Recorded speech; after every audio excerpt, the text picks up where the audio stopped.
10 रुपया कमीशन लिया, न ही कोई ठेकेदार कह सकता है, न ही प्रधान कह सकता है, न उस विभाग के जीआईओ अधिकारी कह सकते हैं।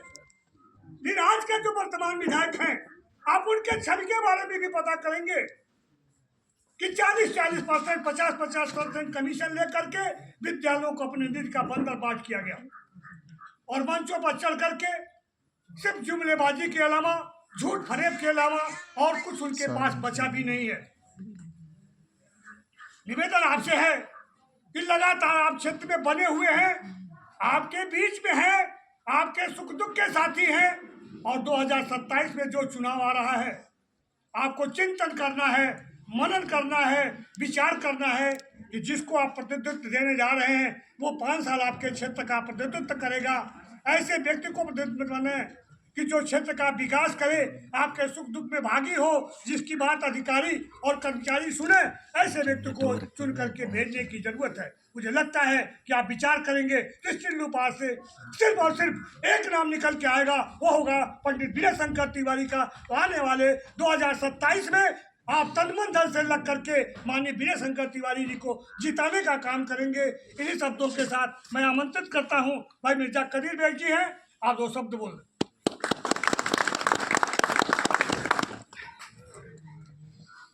आज रसूलपुर माफी ग्राम सभा में पड़ोतिया के टोले पर जिसका कर रहा हूँ मैं पहुँच गया है। संचालन कर रहे भाई बहुत हमारे सीनियर साथी आदरणीय प्रमोद कुमार दुबे जी। इस कार्यक्रम के मुख्य अतिथि हम सब के नेता, समाजवादी पार्टी के राष्ट्रीय सचिव और चिल्लूपार के हम सब के महबूब नेता रहे और हैं आदरणीय विनय शंकर तिवारी जी। बहुत ही बचपन से साथ खेले कूदे इस मंच पर उपस्थित हैं। बगल में आदरणीय संत कुमार पांडे जी, बहुत ही हमारे पुराने साथी बचपन से आदरणीय अनंत कुमार पाठी जी, डॉक्टर अक्षय रंजन साहब, आदरणीय विंध्याचल यादव जी जो शिक्षक सभा के जिले के उपाध्यक्ष हैं, लिटिल फ्लावर स्कूल के प्रबंधक भी, सामने बैठे हुए आदरणीय हमारे जो प्रधान रहे आदरणीय पाटिल जी, आदरणीय जयराम पाटिल जी, आदरणीय संजय पांडे जी, मिश्रा जी, सभी हमारे सम्मानित पड़ोसिया के सम्मानित साथी। इस कार्यक्रम में हम आप सभी का स्वागत करते हैं, अभिनंदन करते हैं, समर्थन करते हैं, धन्यवाद देते हैं। धन्यवाद इसलिए देते हैं कि ये कार्यक्रम बहुत ही ऐसे समय में आपने रखा है जिसकी ज़रूरत है और यही नहीं पूरे प्रदेश और देश में, पूरे देश और प्रदेश की ज़रूरत बन गई है। इसलिए इस कार्यक्रम के लिए आयोजक साथियों को मैं बहुत बहुत धन्यवाद ज्ञापित करता हूँ, आभार व्यक्त करता हूँ कि जिस उद्देश्य के साथ ये कार्यक्रम आप लोगों ने रखा है, आपको बधाई, धन्यवाद। सम्मानित साथियों,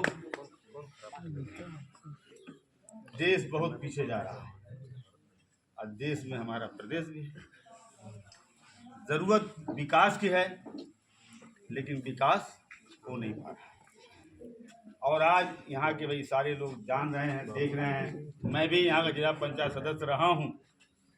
मैंने कोशिश भी की कि पड़ोसिया को एक अच्छा सा मार्ग मिल जाए, हमने कोशिश भी किया था, लेकिन विवादित होने के नाते बार बार 2-3 बार मैंने कोशिश की लेकिन कामयाबी नहीं मिल सकी, और सिर्फ विवादित होने के नाते नहीं मिल सकी।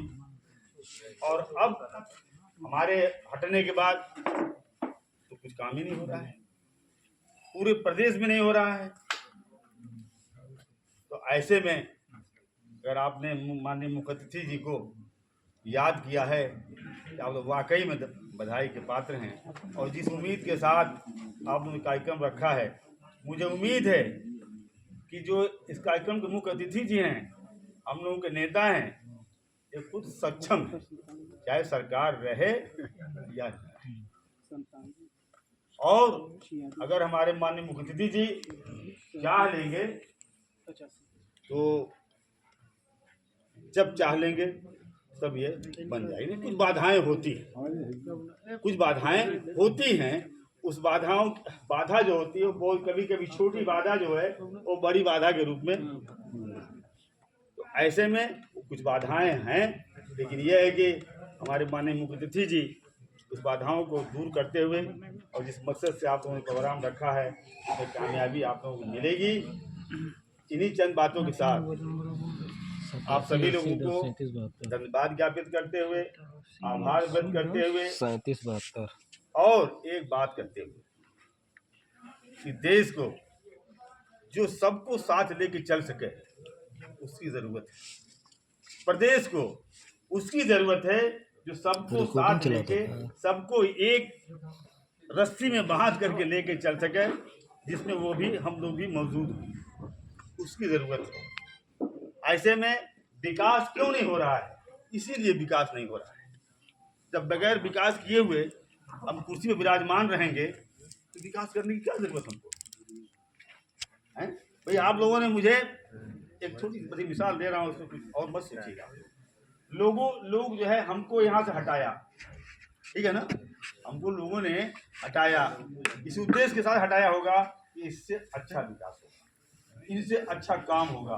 अगर माननीय मुख्यमंत्री जी को आप लोगों ने हटाया तो ये सोच के हटाए होंगे कि जो आएगा वो अच्छा काम करेगा ना। लेकिन जिस उद्देश्य के साथ आप लोगों ने उनको अपना मत दिया वो उस पर कामयाब नहीं, खड़े नहीं उतरे। इसीलिए जब बार बार कोई भी अगर एक ही लगातार रहेगा तो वह घमंडी हो जाता है। एक छोटी सी कहावत है, अगर रोटी को एक ही तावे पर एक ही साइड छोड़ दिया करिएगा तो जल जाएगी। इसलिए उसको पलटा जाता है ताकि वो जले ना, इसलिए कि वो जले ना। इसलिए लोग जो है लगातार रहते रहते घमंडी हो जाते हैं कि अब हमारा कोई बिगाड़ नहीं सकता है। ऐसे में भी विकास बाधित होता है, विकास नहीं हो पाता है। अगर जो सही मायने में देखा जाए तो विकास के लिए उलटना पलटना जरूरी है। ऐसे में हम उम्मीद करते हैं कि आप सब लोग विकास पुरुष और समाजवादी पार्टी के सिपाही के रूप में माननीय अखिलेश यादव जी के झंडा को लेकर के जो आज आपके बीच आए हुए हैं, ये आप लोगों से उम्मीद है कि छोटे भाई आपका बेटा हूँ, कार्यकर्ता हूँ, आपके घर का हूँ, ये हमारी अपील को आप लोग ठुकराएंगे नहीं। आज से इस मीटिंग से ये पड़ोसिया के सम्मानित साथियों, मैं आप लोगों से अपील करना चाहता हूँ, निवेदन करना चाहता हूँ कि समाजवादी पार्टी एक ऐसी पार्टी है जो सबको साथ लेके चलती है, सबको साथ लेके चलती है और सबका साथ सबको विकास का असल अगर नारा है तो समाजवादी पार्टी। अगर कन्या विद्याधन समाजवादी पार्टी की सरकार में मिला होगा तो मौर्य समाज को भी मिला होगा, केवल यादव भाई को नहीं मिला होगा, केवल मुसलमान भाई को नहीं मिला होगा। अगर बेरोजगारी भत्ता मिला होगा तो सर्व समाज के लोगों को मिला होगा, दलित भाइयों को मिला होगा, पिछड़े भाइयों को मिला होगा, अगड़े भाइयों को मिला होगा, सबको मिला होगा ना। अगर 108 आज चल रही है तो सबको साथ लेकर चल रही है। अगर 108 नंबर की एम्बुलेंस चल रही है तो क्या ऐसा कोई बात है खाली हमको लेकर चलती हो, आपको लेकर चलती हो? नहीं, जो ही डायल करता है 108 उसको लेकर पहुंचाती है और जान बचाने का काम करती है। तो ऐसे में हम आप लोगों से अपील करना चाहते हैं कि समाजवादी पार्टी के साथ जुड़िए और माननीय विनय शंकर तिवारी जी को एक हैसियत है आपकी, पूर्वांचल ही नहीं, जिला ही नहीं, पूर्वांचल ही नहीं, प्रदेश और देश में लोग जानते हैं। अंतरराष्ट्रीय स्तर पर स्वर्गीय हरिशंकर तिवारी जी की पहचान थी। BBC लंदन बोलता था, आप लोग सुनते थे 8 बजे के समाचार में, जब तक हरिशंकर तिवारी जी की न्यूज कोई नहीं आ जाती थी तो आप इंतजार करते थे कि कोई खबर तिवारी जी के मार्फत आ जाएगी।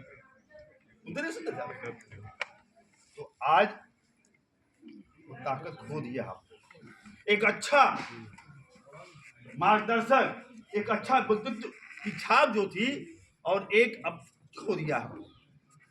विकास पुरुष को आपने खो दिया है। लेकिन हम आप लोगों से अपील करना चाहते हैं कि समाजवादी पार्टी के राष्ट्रीय अध्यक्ष, उत्तर प्रदेश के पूर्व मुख्यमंत्री, विकास पुरुष माननीय अखिलेश यादव जी के झंडे को लेकर के, आपके विकास के पहिए को लेकर के आपके बीच आए हुए हैं। आने वाले नहीं, आए हुए हैं। आज ही से आप लोग इस मीटिंग के माध्यम से इस संकल्प लेकर के जाएं कि आने वाले 2027 में इधर एक तरफा वोट देकर के विकास करना है, क्षेत्र का विकास करना है, सबका भला करना है। माननीय विनय शंकर तिवारी जी के हाथों को मजबूत करेंगे, और अगर माननीय विनय शंकर तिवारी जी के हाथ मजबूत होंगे तो समाजवादी पार्टी के हाथ मजबूत होंगे, और माननीय अखिलेश यादव जी के हाथ मजबूत होंगे। और जब उनके हाथ मजबूत होंगे, समाजवादी पार्टी की सरकार बनेगी, अखिलेश यादव की सरकार बनेगी, तो सबका साथ सबका विकास का नारा जो है चरितार्थ होगा। इन्हीं चंद बातों के साथ आप सभी लोगों ने इस प्रोग्राम को रखा, इसलिए बहुत बहुत आपको धन्यवाद, आभार व्यक्त करते हुए और अपने मुख्य अतिथि जी का हार्दिक स्वागत, अभिनंदन, वंदन करते हुए अपनी बात को समाप्त करता हूँ। जय हिंद, जय भारत, जय समाजवाद, माननीय अखिलेश यादव जिंदाबाद, स्वर्गीय हरिशंकर तिवारी जी अमर रहें, माननीय नेताजी अमर रहें, बाबा साहब अमर रहें। बहुत बहुत धन्यवाद प्रधान महोदय। आप समाजवादी पार्टी के उपाध्यक्ष भाई मिर्जा कदीर बेग, जो आपके जिला पंचायत सदस्य भी क्षेत्र से रहे, विस्तार से आपको उन्होंने बताया। मैं अगर इस गांव के जहां मैं बैठा हूं, अगर आपका प्रतिनिधित्व करने वाले व्यक्ति को न बुलाऊं तो नाइंसाफी होगी। मैं इसी परिप्रेक्ष्य में भाई रामानंद मौर्य जी को आमंत्रित करता हूं कि आप आएँ, दो सब और जो भी समस्या है माननीय विधायक जी के सामने आप अगर इस गाँव की समस्या रमेश भाई के बाद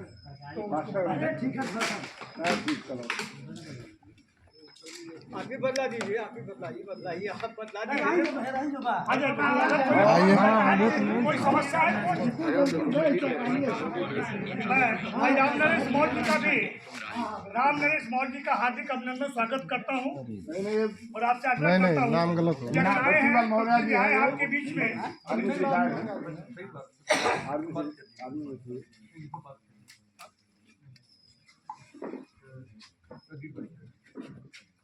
शब्द अपने ग्राम सभा की तरफ से हाँ मैं आपसे आग्रह करता हूँ कि मुख्य अतिथि महोदय का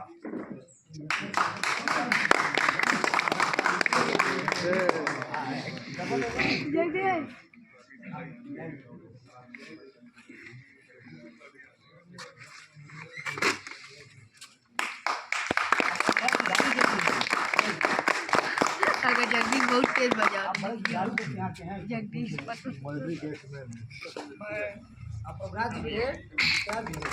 रिटायर भाई राम नरेश मौर्य जी को नाम बच्चूलाल मौर्य है। बच्चूलाल मौर्य क्षमा चाहिए, बच्चूलाल मौर्य जी आपके बीच में, और जनप्रतिनिधि अगर आपके बीच में आए हुए हैं तो निश्चित रूप से आप अपनी समस्या निश्चित रूप से बताएं कि आगे आने वाले समय में जब पद पर आए तो कम से कम आप कहने लायक हैं कि हाँ आपने कहा था और ये काम प्राथमिकता के आधार पर होना चाहिए। मैं आमंत्रित करता हूँ भाई बच्चूलाल मौर्य को। क्योंकि जितने भी सीनियर लोग हैं सबको हमारे तरफ से बार बार प्रणाम, वंदन, अभिनंदन है। और इस गांव के वास्ते अभी तक कोई खास करके विकास नहीं हुआ। मेन विकास होता है रोड से, तो इस गांव में आने के लिए कोई रोड सर्दी पक्की नहीं है, जो भी है वो भी टूटी फाटी है, पैदल भी जाना मुश्किल हो जाता है। तो इस पर तवज्जो दिया जाएगा श्रीमान जी। बाकी सब ठीक है, हम लोग आपके साथ में हैं।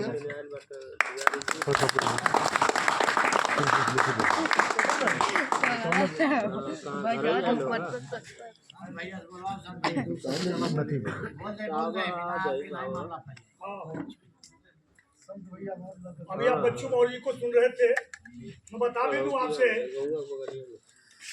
इस गांव के नौजुवक साथी आपको ऐसे रोड से ले भी आए कि जो दिखाते आए कि देखिए रोड इसने किया है, जबकि रास्ता था हम लोग भी जान रहे थे, लेकिन हम लोग जानबूझ कर किस रास्ते से लेके आए कि कम से कम हमारे जनप्रतिनिधि को मालूम हो कि ये रास्ता प्राथमिकता के आधार पर बनने की जरूरत है, जिससे इस गाँव का विकास हो सके।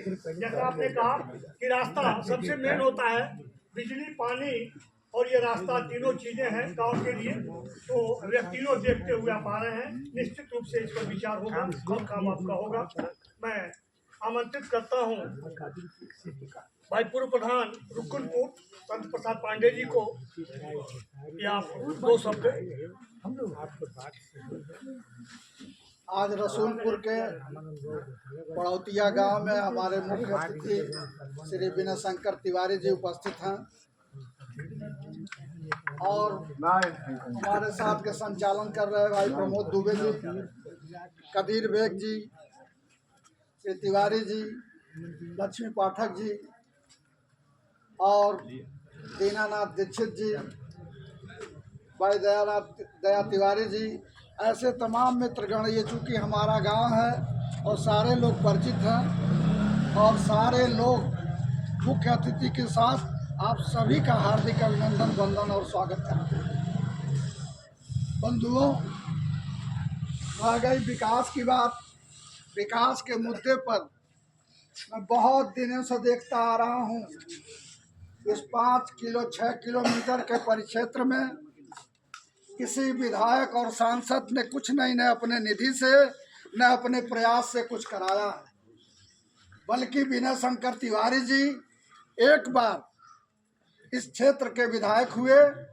अब तक पूरे गांवों से रूबरू भी नहीं थे, लेकिन उन्होंने हर ग्राम सभाओं को अपने निधि से देने का काम किया है, जबकि सारे विधायक निधि का बंदरबांट करने का काम करते हैं। आधा धन आराम करते हैं, आधा धन लगाते हैं। उस आधे में 25% कमीशन चला जाता है, 25% बचता है। तो बताओ विकास क्या होगा? जब ऐसे विधायक होना चाहिए कि जो अपने फंड का 1 पैसा न ले, तो किसी अधिकारी में भी नहीं है कि 25% वो कमीशन ले लेगा, तो वो डरते डरते लेगा, 12 से 13% पर आ जाएगा। शेष पैसा जो है विकास के कार्यों में लगेगा। तो बंधुओं, अभी हमारे मित्रों ने बताया, बहुत कुछ बताया, उनकी बातों से मैं अपनी बातों को भी जोड़ते हुए ये मैं अपने बताना चाहता हूँ कि विकास के नाम पर आज कोई गांव सभा, कोई गांव राजस्व गांव नहीं बचा है जिससे श्री विनय शंकर तिवारी जी चीर परिचित न हो। वो हर गांव से, हर राजस्व गांव से, हर गांव में जा कर के, आप विधायक नहीं हैं, विधायक के कुर्सी पे न रहने के बाद कहीं से धन का आहरण नहीं होता है, न कुछ मिलता है, लेकिन फिर भी 4-4 गाड़ियां और अपने इष्ट मित्रों को लेकर के मरने जीने, शादी विवाह में, हेन तेन सारी चीज़ों में जहां भी लोग बुलाने का काम करते हैं वहां उपस्थित होते हैं। नेता क्या करता है? आपके सुख दुख में, दर्द में दर्द, रोटी थोड़ी न पहुंचाएगा। आपके सुख दुख में शरीक हो और कोई विशेष काम हो, जैसे आपने रास्ते का बात बताया, तो दिमाग में नेता के पिंच करेगा कि भाई मैं वहाँ गया था तो ये समस्या रखी गई थी, इस समस्या को सबसे पहले हम दूर करें। जैसे बिजली बिलों का बिल है, तमाम फाल्स बिल उठ रहे हैं, तमाम उपभोक्ता रो रहे हैं, तो हमारे नेता का काम ये होता है उसमें दखल अंदाजी करेगा कि भाई सही ढंग से जांच करें, सही ढंग से आप वसूली करें, गलत वसूली न करें। तो बंधुओं, ये सब चीज़ें होती हैं। ये सारे गुण श्री विनय शंकर तिवारी जी में युक्त हैं। इसमें कोई पॉलिसी की बात नहीं है, न मुँह देखी कहने की बात है। आप विधायक रहे हैं, हम लोग साथ रहे हैं, हम लोगों के गांव सभा को वो लाभ मिला है, सारे लाभ मिला है, चाहे वो पप्पू मल हो, चाहे संत प्रसाद पांडे हो, चाहे लक्ष्मीकांत पाठक हो, चाहे प्रमोद तिवारी हो, चाहे अन्य तमाम पहाड़पुर, मुबारकपुर, देवराजपार, तमाम ऐसी ग्राम सभाएं हैं जिनको हर लाभ आपने अपने फंड से देने का काम किया है, जबकि निधि बहुत थोड़ी होती है, लेकिन उस निधि से सबको संतुष्ट करने का काम किया है। बंधुओं, ये वास्तविक विकास पुरुष है।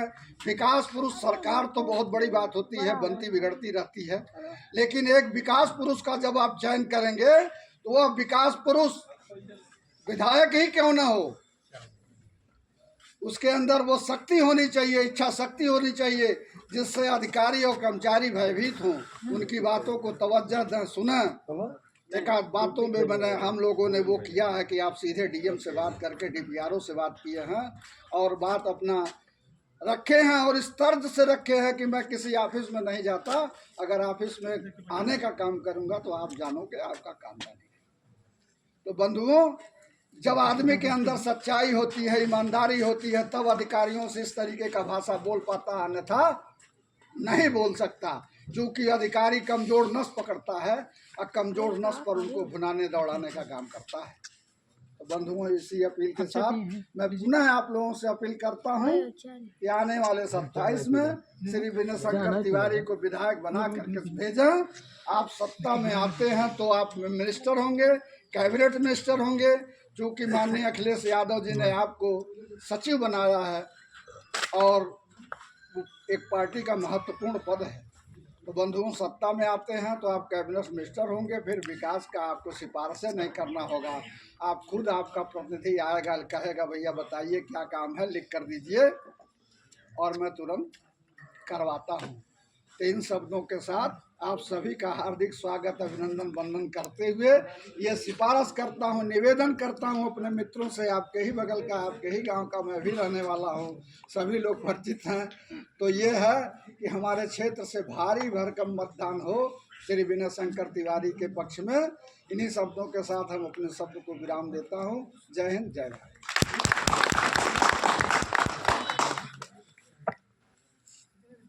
अभी आप पूर्व प्रधान भाई संत प्रसाद पांडे जी को सुन रहे थे। मित्रों, जब धुरिया पार चिल्लू पार था तो धुरिया पार के लोग कहते थे कि एक बार पंडित जी यहाँ से भी चुनाव जीत जाए, लड़ते तो चिल्लू पार की तरह हो जाती स्थिति। तमाम आपके नाते रिश्तेदार रहे वहाँ पर हैं। सड़कों का जाल है, जहाँ बरसात के समय में नाव पर चढ़ करके लोग जाते थे 8-8 किलोमीटर, 10-10 किलोमीटर कछार एरिया में। वहाँ बंधा बनाने का काम, सड़कों का जाल बिछाने का काम स्वर्गीय पंडित हरिशंकर तिवारी द्वारा किया गया। वहाँ रोटी पलटने की जरूरत नहीं पड़ी थी मित्रों। 6 बार प्रतिनिधित्व किया था पंडित हरिशंकर तिवारी उस क्षेत्र का। और मैं आपको विश्वास दिला के जाता हूँ, अगर माननीय विनय शंकर तिवारी को आपने अपना जनप्रतिनिधि चुना तो रोटी पलटने की जरूरत नहीं होगी। आजीवन आपके विधायक होंगे और इस क्षेत्र का विकास निश्चित रूप से अपने चरम सीमा पर होगा। कोई काम आपके क्षेत्र का अधूरा नहीं होगा। सिर्फ आपकी जानकारी आप तक पहुंचनी चाहिए। ये सड़क है, ये काम है, तो यहाँ कहीं पलटने की जरूरत नहीं होगी। आपको बता दूं, ये आपका प्रतिनिधित्व तो करते रहेंगे और जब तक है तब तक आपके क्षेत्र का प्रतिनिधित्व करते रहेंगे। उस परिवार से है, उस जुझारू तेवर के लोग हैं। ये अधिकारी जब कहने की जरूरत है, फोन पर ही उसकी कुर्सी हिलने लगती है, वो काम करने की बात करता है। आपके यहाँ जो आपके सड़क की बात है वो आपके प्रतिनिधि द्वारा कहा गया। माननीय विधायक जी को आमंत्रित करता हूँ, आपको आश्वस्त करेंगे विधायक बनने के बाद साल भर के अंदर जो है आपसे बैठ करके वो आपके सड़क का काम हो जाएगा। माननीय विधायक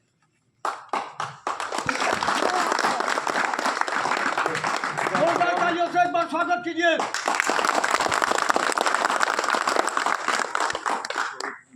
रसूलपुर ग्राम सभा के पड़ोसिया टोले पे उपस्थित सभी सम्मानित जन, श्री राम नरेश मौर्य जी, रामानंद मौर्य जी, राजेंद्र प्रसाद मौर्य जी, धर सिंह मौर्य जी, संजय कुमारी मौर्य जी, विजय कुमार मौर्य जी, जयराम मौर्य जी, उमाशंकर मौर्य जी, रामानुज मौर्य जी, विंध्याचल यादव जी, विंध्याचल साहनी जी, अश्विनी कुमार मौर्य जी, बच्चू लाल मौर्य जी, प्रभुनाथ मौर्य जी और हमारे साथ चलकर आए जो इसी गांव के लोग हैं, संचालन कर रहे हैं नन्हे बाबू, मिर्जा कदीर बेग साहब अध्यक्षता कर रहे हैं, संत प्रसाद पांडे जी ने भी आपके साथ अपनी बातें कहीं, अरुण तिवारी जी हैं, डॉक्टर रंजन साहब हैं, दीना दीक्षित जी हैं, लक्ष्मीकांत पाठक जी हैं, दयानंद तिवारी जी हैं, संजय पांडे जी और सभी उपस्थित बंधुओं, रमेश बाबू जिन्होंने इस आपसे हमको मिलने का अवसर दिया। सबसे बड़े हम आभारी इनके हैं कि इन्होंने ये अवसर दिया, हम सब लोग मिले।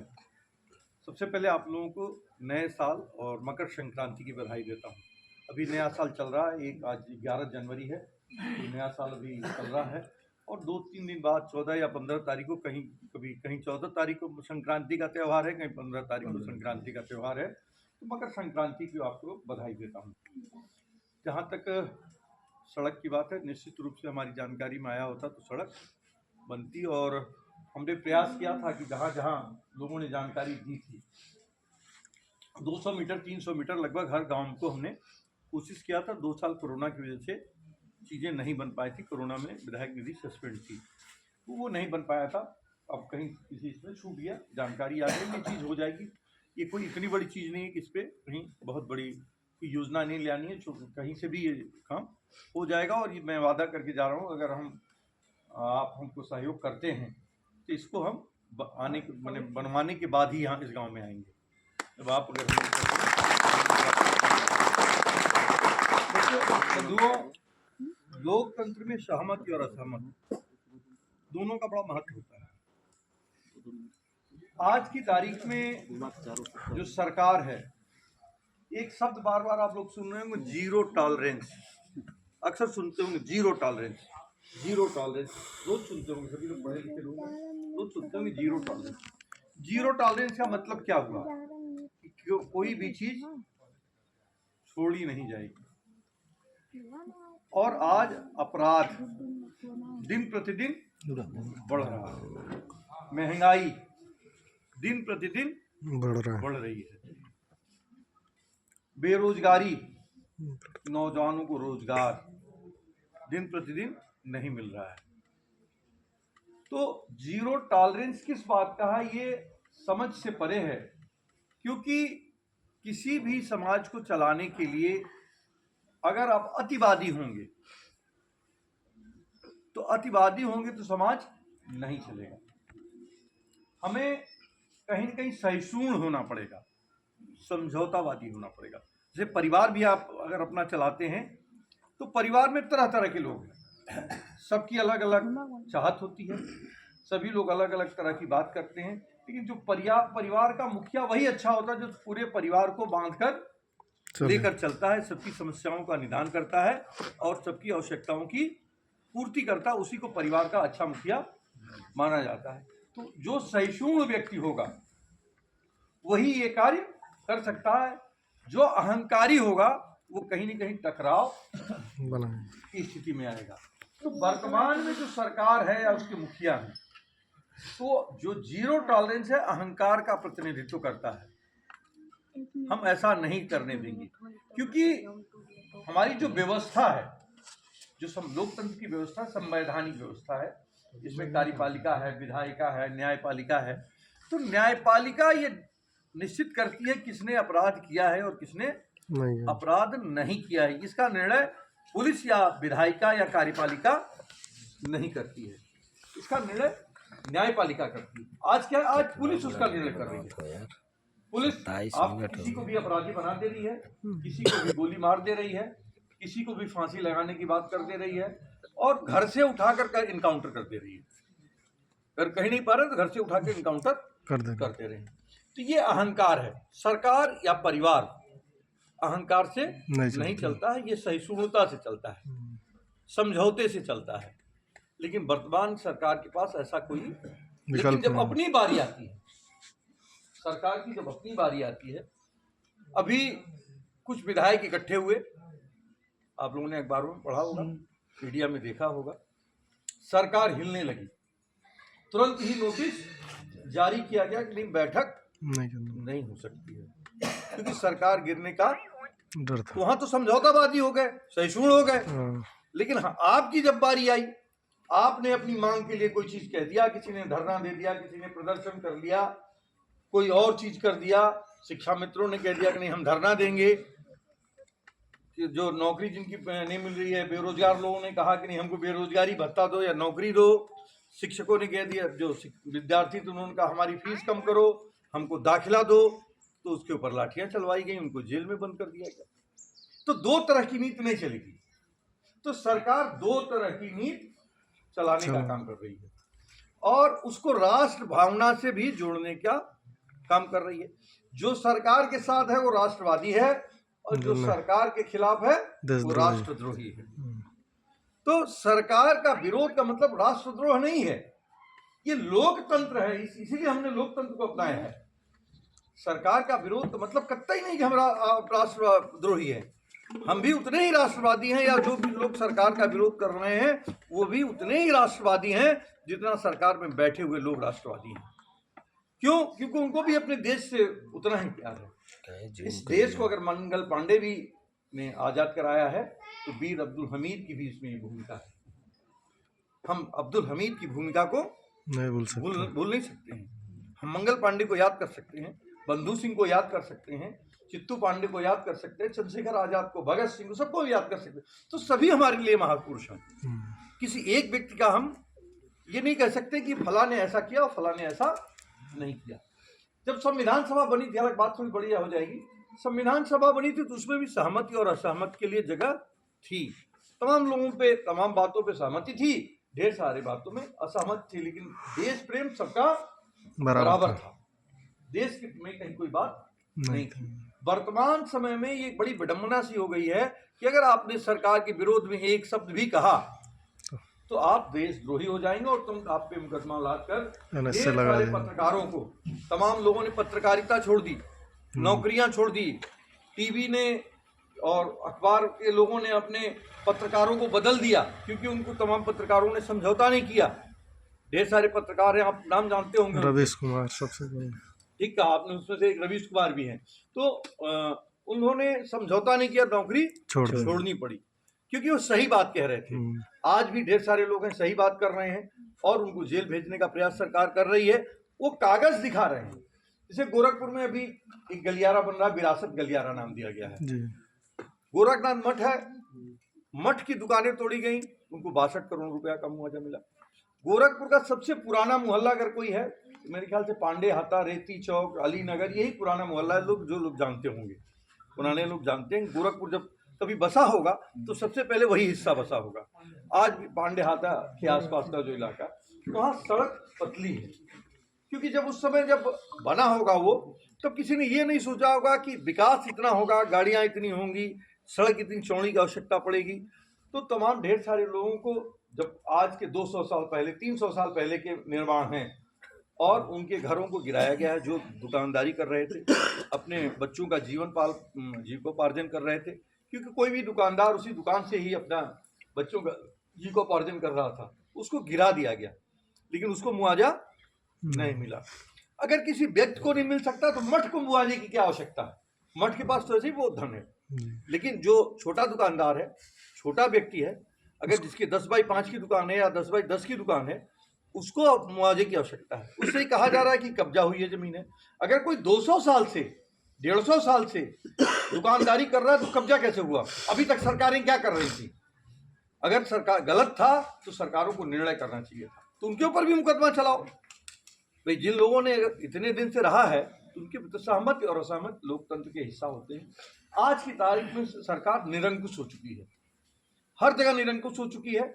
कोई भी बात होती है, जैसा अभी पिछले साल कुंभ का मेला लगा था, सब लोग गए होंगे, ढेर सारे लोग इसमें कुंभ में गए होंगे, उसमें दुर्घटना बड़ी हुई, लेकिन सरकार ने मुआवजा किसी को नहीं दिया, क्योंकि उसमें ये कहना पड़ता कि इतने लोग मुआवजा दुर्घटना में उनकी मृत्यु हुई है, लेकिन सरकार ने किसी को नहीं कहा।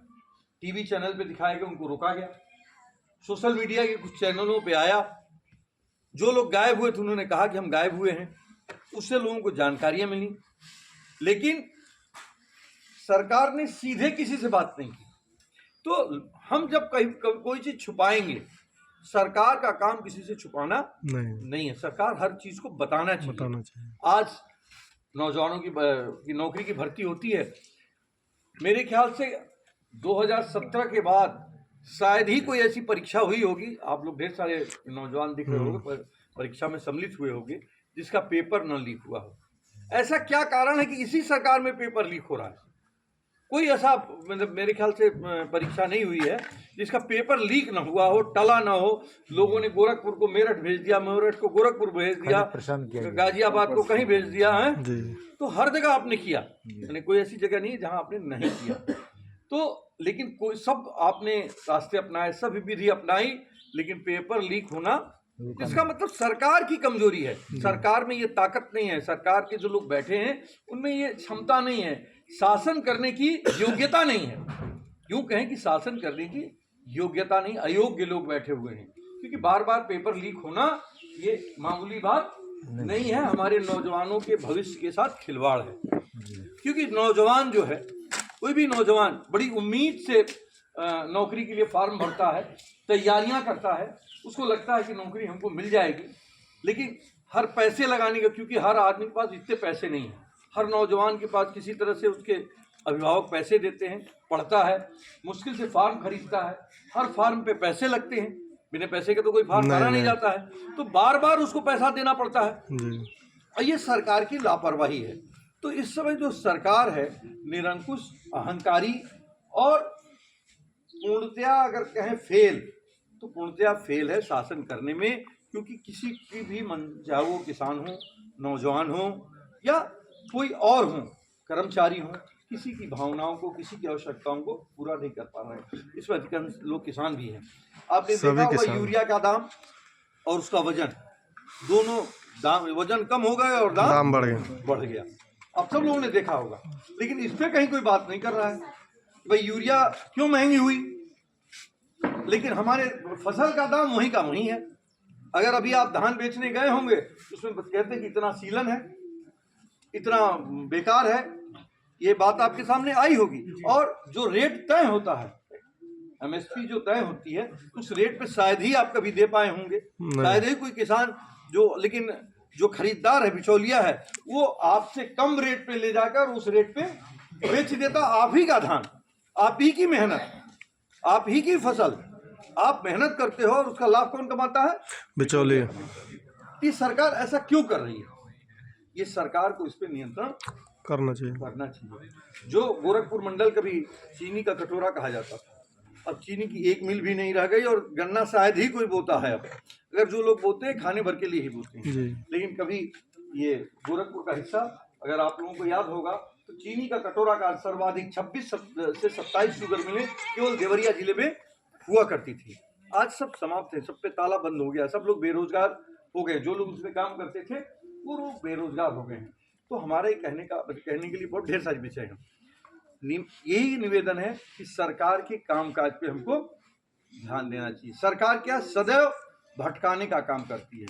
सरकार के मुखिया लोग अगर ध्यान भी कर लो, कहते हैं पूजा पाठ अकेले में किया जाता है। यहाँ तो बिना कैमरे की पूजा पाठ भी नहीं हो रही है। जब पहले कैमरा जाता है तब पूजा पाठ तो बिना कैमरे की पूजा भी नहीं हो रही है। अब बाकी लोग पहले क्या करते थे, पूजा एकांतवास की चीज थी। जब ध्यान देते थे लोग कहते कोई देखने ना पाए, कोई जानने ना पाए, किसी तरह की असुविधा ना हो।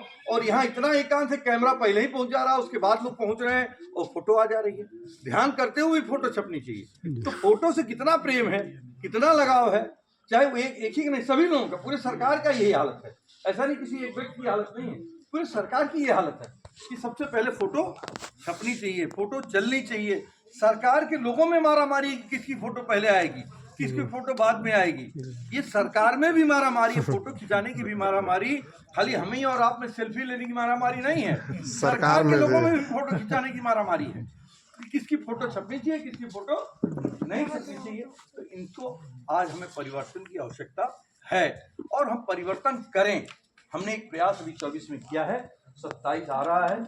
अगर परिवर्तन करते हैं निश्चित इसके परिणाम सुखद होंगे और आपको खासकर नौजवानों को रोजगार मिलेगा, किसानों को उनकी उपज का उचित मूल्य मिलेगा, जो खेती से संबंधित वस्तुएं वो सस्ती होंगी।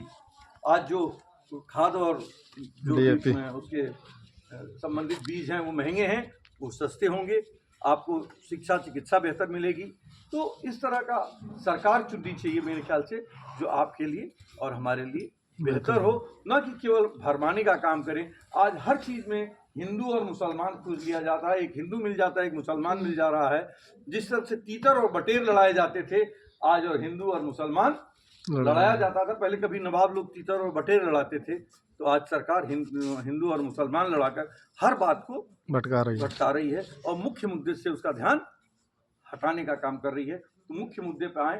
हमारा मुख्य मुद्दा है कि हमको, हमारे नौजवानों को रोजगार मिले, जो किसान हैं उनके उत्पाद का उनको उचित मूल्य मिले, खाद और बीज सस्ते हों, सुरक्षा हो, सभी लोग सुरक्षित तरीके से चल सकें। आज जगह पे आप कोई अखबार, हालांकि इतना बंद होने के बाद भी कोई ऐसा पन्ना नहीं है जिसमें हत्या, मारपीट, लूट और दुनिया भर की जो घटनाएं हैं वो घटनाएं का जिक्र न हो। तो सुशासन मिले, अच्छा शासन मिले, केवल व्यक्तिवादी व्यवस्था न हो। आज व्यक्तिवादी व्यवस्था हो गई, इस व्यक्तिवादी व्यवस्था को परिवर्तित करने की आवश्यकता है।